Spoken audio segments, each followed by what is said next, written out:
নমস্কার, আমি আমার ইউটিউব চ্যানেল থেকে সকলকে অভিনন্দন জানাই। আমি আজ এমন সমস্যা নিয়ে এসেছি যেটা অনেকের ঘরেই আছে। সেটা হলো ইউরিক অ্যাসিড বেড়ে যাওয়া। কারো হাঁটু ব্যথা, কারো আবার দেখবো বুড়ো আঙুল ফুলে গেছে। অনেকে ভাবে ঠান্ডা লেগে হচ্ছে, কিন্তু না, এটা হচ্ছে ইউরিক অ্যাসিডের ফল, বেড়ে যাওয়ার ফল।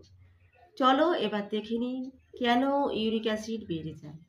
নাম্বার 1, অতিরিক্ত মাছ মাংস, চিংড়ি মাছ এবং ডাল খেলে ইউরিক অ্যাসিড বেড়ে যায়। নাম্বার 2, বেশি জল পান না করলে ইউরিক অ্যাসিড বেড়ে যায়। নাম্বার 3, পর্যাপ্ত পরিমাণে যদি না ঠিক ঘুমায় এবং দিনের পর দিন যদি রাত জেগে থাকে, এতে কিন্তু ইউরিক অ্যাসিড বেড়ে যায়।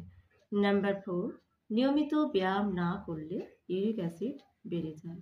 নাম্বার 5, দিনের পর দিন যদি চিন্তা করেন, শরীরে এর প্রভাবও পড়ে। ভিডিওটি ভালো লাগলে একটি লাইক দেবেন এবং আরও গুরুত্বপূর্ণ হেলথ কেয়ারে নতুন টিপস পেতে অবশ্যই সাবস্ক্রাইব করতে ভুলবেন না।